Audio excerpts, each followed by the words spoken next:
Hello again, it is I, Jada, and I am here making this. This is going to be a longer video, okay? So just be prepared. As you all know, probably, in making pin boards, I am a mostly magnetic only person. I know not everybody is that. And so I have some tutorials on making magnetic boards, how to tips and tricks type stuff. But a lot of you have asked me about making cork boards. And I mean, it may seem simple, but a lot of people, they want to know a little bit more. When I first started making pin boards, I started making cork.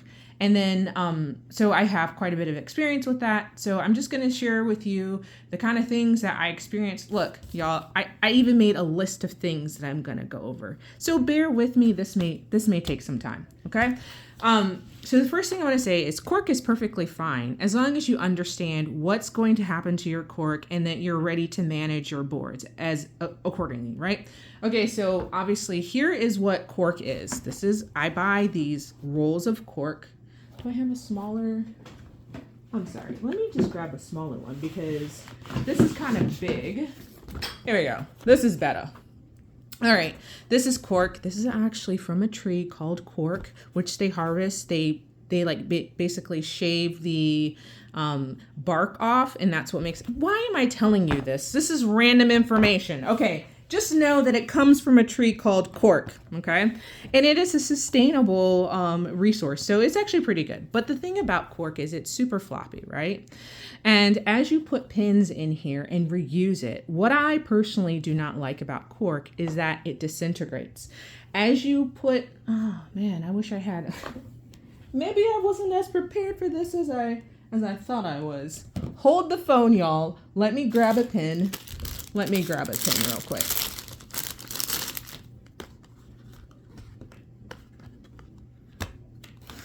I'm a hot mess. Okay, here you go. You put the pin in there, and then as you use the pin, you see, you start getting this, and it starts pulling apart, starts breaking up.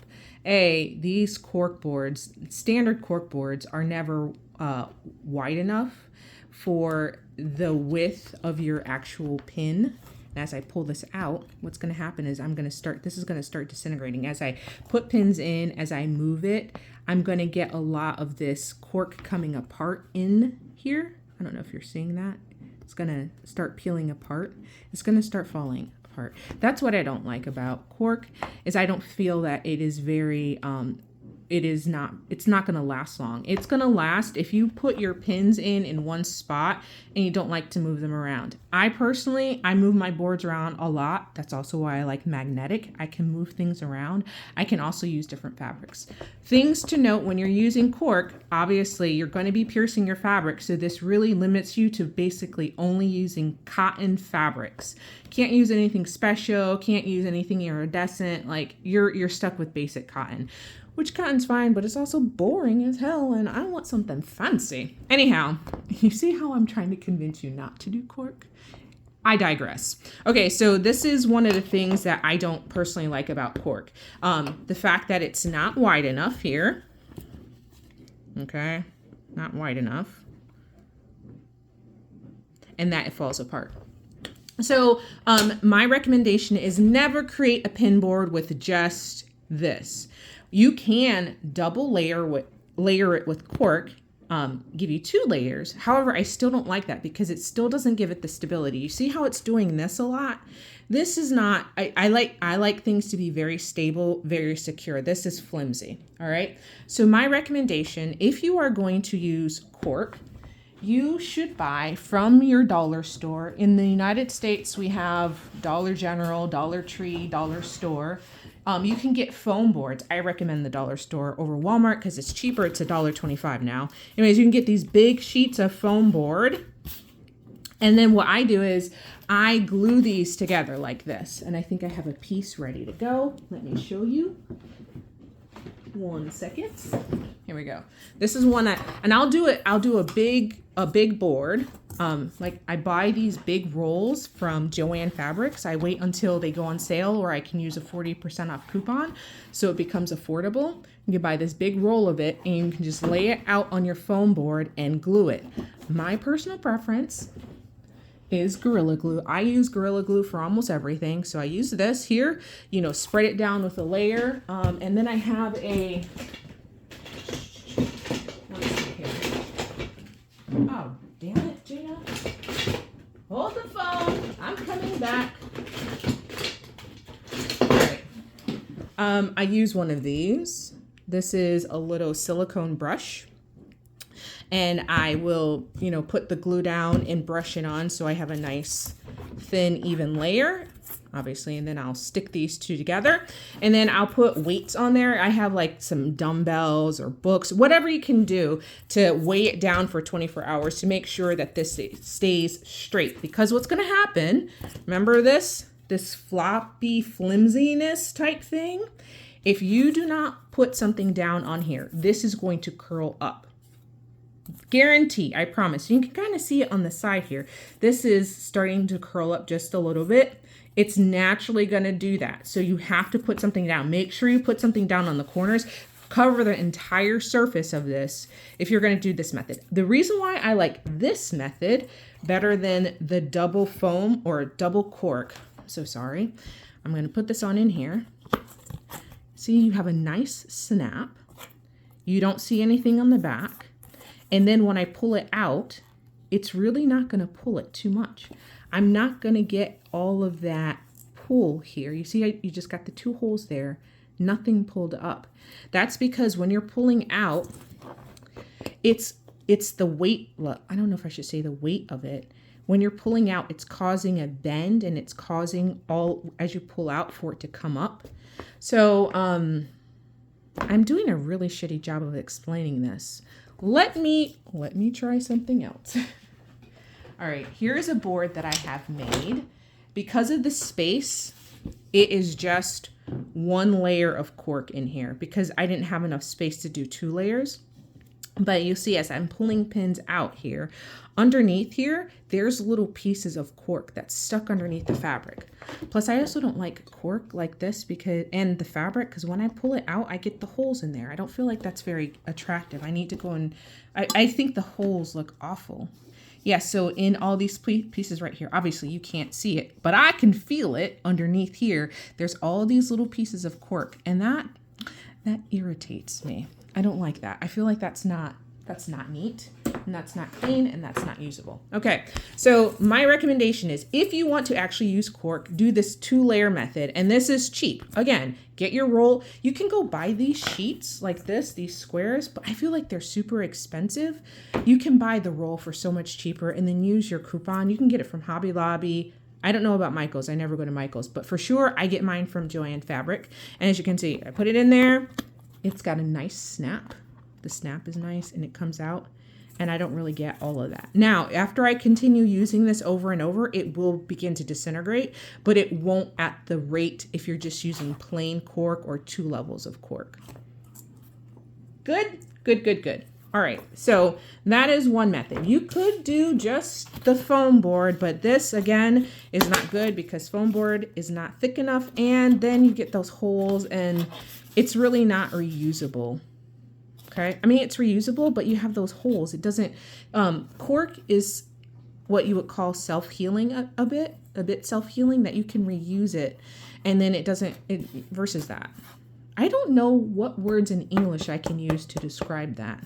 I think y'all know what I mean. Y'all are smart people. All right, so now, as I said, my preference is magnetic, but sometimes I have a board that I'm not really going to be moving stuff around, like my umbrage board. I'm getting ready to redo my umbrage board, and I'm really not going to move the pins around, so I might just do a different method. This is enter my favorite method, which is this foam board.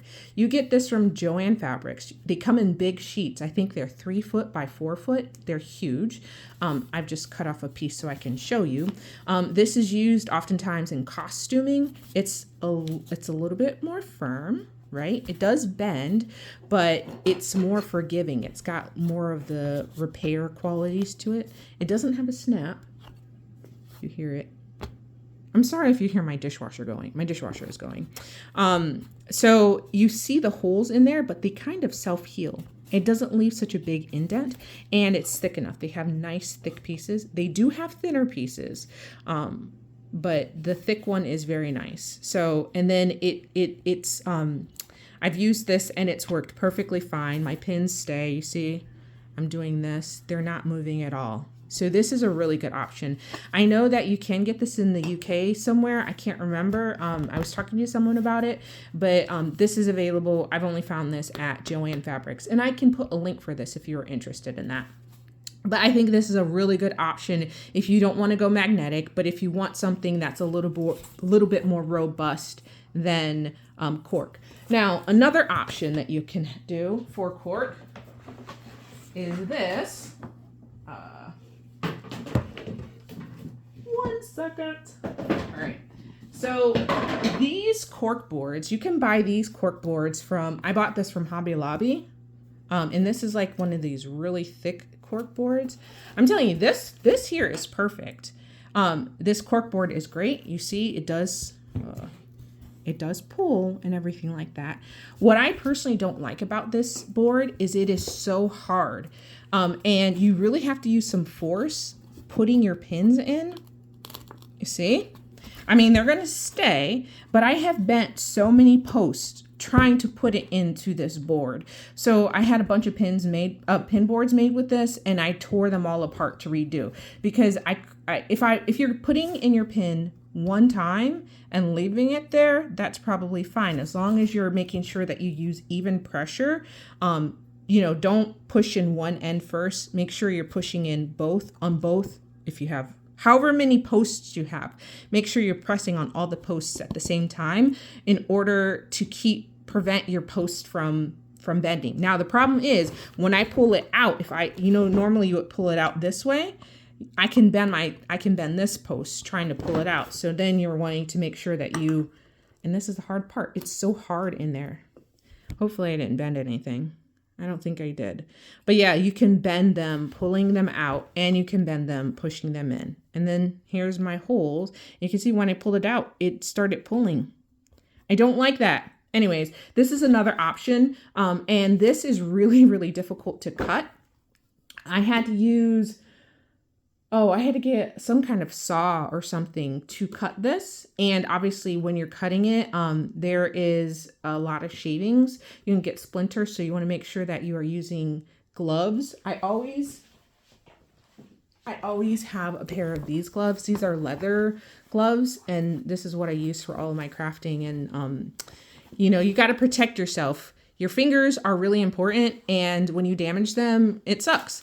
And especially if you're going to use sharp tools. So you can use, this is the X-Acto knife that I like. Is it an X-Acto knife? Yeah, it's a really nice knife. But again, it's really difficult. You've got to do a whole lot of passes of this to cut this. This is a really hard material to cut. Anyways, those are the cork options that you have. All right, so I think we've talked about my first 2 points on my checklist.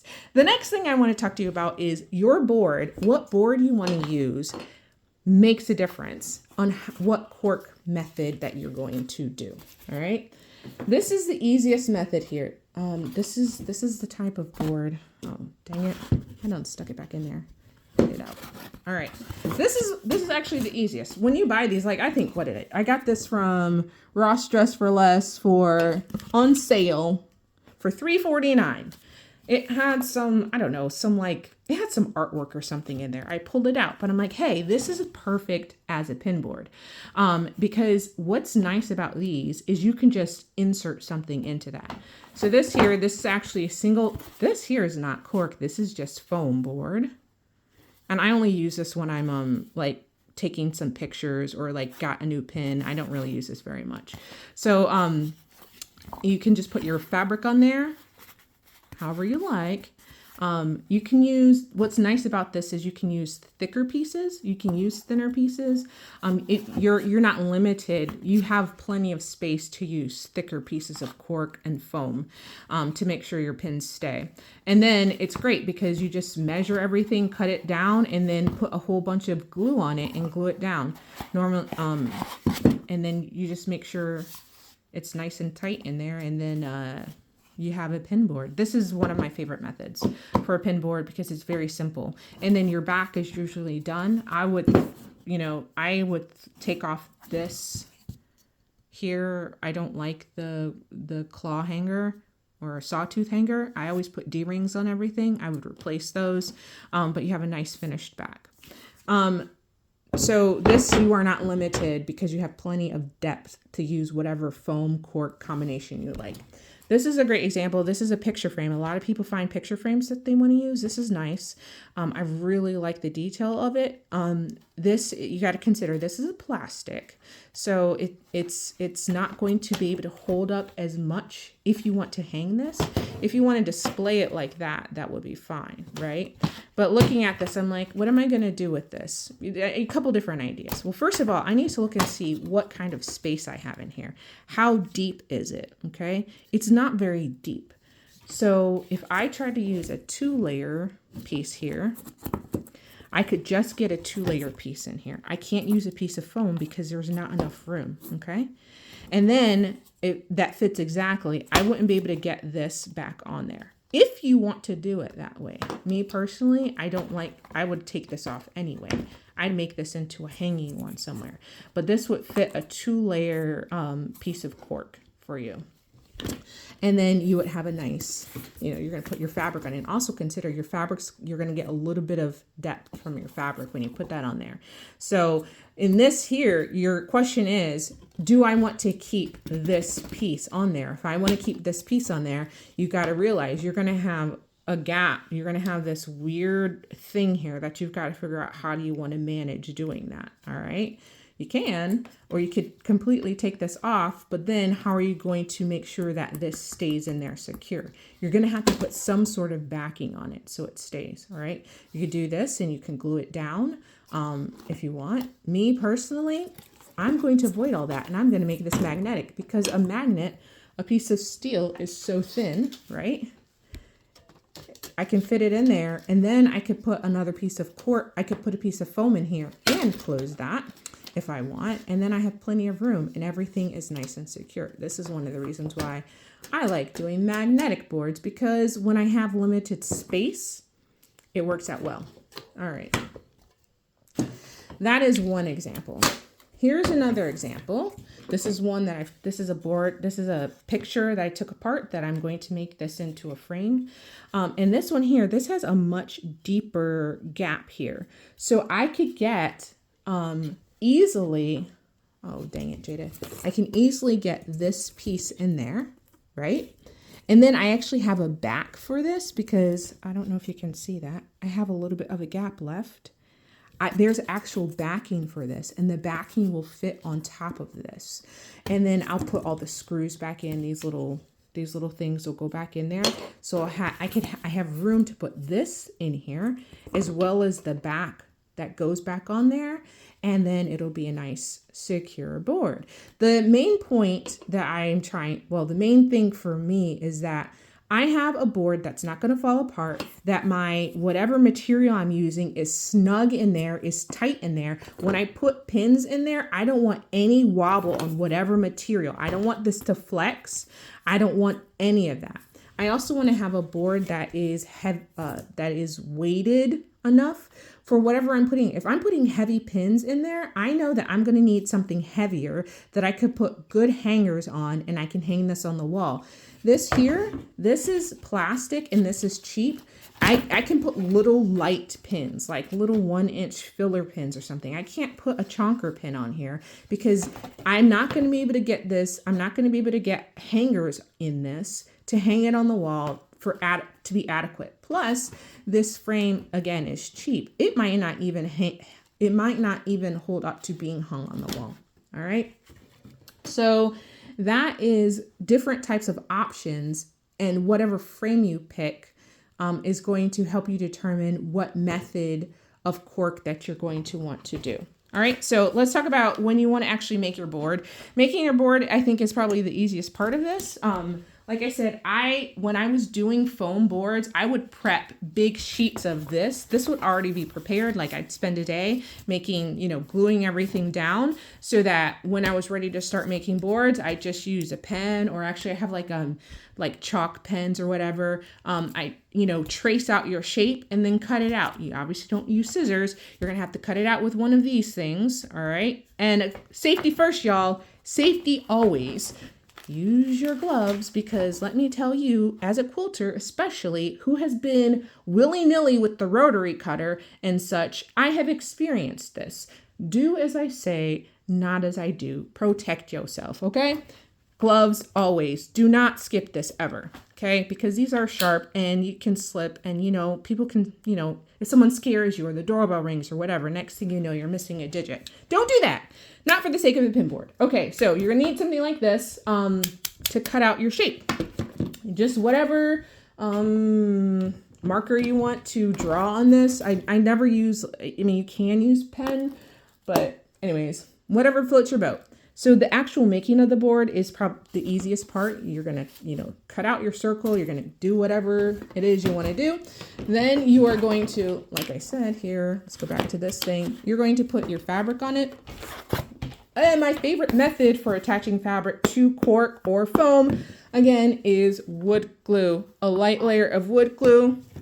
Use your little thingy do here, and then pull it nice and taut, okay? Very, very taut. But because you see how it, as things happen, this moves around, right? I like it nice and tight. Anyhow, kind of up to you, I guess. Just cut out a shape somewhere around the size of that, and then off you go. Then your thing is made. Insert into whatever frame you want, glue down. You will be done with the whole project, basically. Something like this. Glue it down, and then you're done. This, I would glue down, put some weights on it, let it sit for 24 hours, and you're good to go. All right, I think I've covered that. Now let's talk about board finishes. My energy is, I need things neat, I need things clean. Maybe not everybody is like that. What do I want to show you? I want to show you this. This is a frame that I just picked up. I'm going to make this magnetic. I think this is really pretty. Okay, this was a picture frame and it had these little things here. It's got those, whatever the hell those things are called. Anyways, I got this from the Goodwill for $4.99 and it came with the back. I took out the glass. I disposed of the glass already. So now I can put something inside. All right. So when I want to finish this, I need a very nice, a very neat back. Okay. So I'm going to insert my magnet, my steel sheet or whatever I'm going to do. And then I tend to use my glue gun here. This is like my favorite little tool. And then I have a million of the Ryobi, all my tools are Ryobi, so it's all interchangeable. Maybe I should get sponsored by them. I don't know. Anyways, all my tools are this, and it's great because I just have like 15 of these things and they just charge. Anyhow, when I put my metal and then my fabric and then my piece of, I always put my metal down or your cork down. Whatever the case is, you want something that's firm and doesn't move, right? So in my opinion, this is probably enough. You wouldn't need to put another layer on top of this, but you could if you want. For me, I do a steel sheet and then I do a piece of foam board just to give it another sense of stability, and then I put the backing on. So what you would do, you'll put this here and then you'll put the backing on, right? So in this case, here, you see how this is just at that. It's full, right? It's flush. That's the thing is, what do you do now? If you put this back on, you're going to get a little bit of a lump, which is okay. That's fine if you're fine with that. This is the point where I would use my glue gun. I would press down on here and go ahead and put glue in here. Nice and neat. Okay. And then I would push these things down, and that would be how the basics of my board is done. Some people are fine with that, but that's not Jada energy. Jada energy is, that looks not good enough for me. That's just me personally. Don't take this as a criticism. You do you, boo. But for me, I want it looking better than that, a little bit neater than that. So I would do this here, right? And then my next step is to finish it completely. Hang on, where's my board? Where did I put it? I was trying to prepare, and I've prepared, and I don't know where I put it. 1 second. Oh, there we go. All right, so Jada's next step is this, because I feel like this is so much better, right? Once I made, this is a magnetic board. I can't show you yet because it's for a super secret surprise that's upcoming. I'll go to Hobby Lobby. Either I can go to Hobby Lobby or I do this myself because I've bought butcher paper. I will put this on here so it's nice and neat. I still have to put D-rings on this board, but I'm like, I feel like this is the way I'm going to do a board. This is for me, this is appropriate. It looks nice, neat, it looks clean. Hang on, I've got one more that I'm going to show you with the butcher paper that I did. So hang on.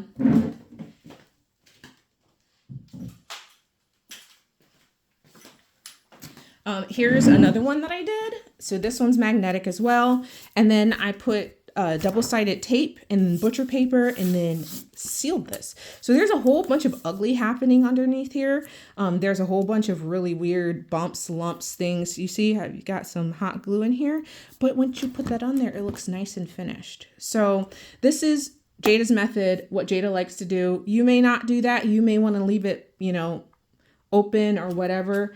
And then if it's just for you personally, who cares, right? You do you. So anyways, that is Jada's methods for making some boards. My tips and tricks about making cork boards specifically. I hope that was helpful. I'm really sorry. This is 25 minutes long. I hope this is going to upload to the Instagram. Any hoodle. That's all I got. Okay, bye.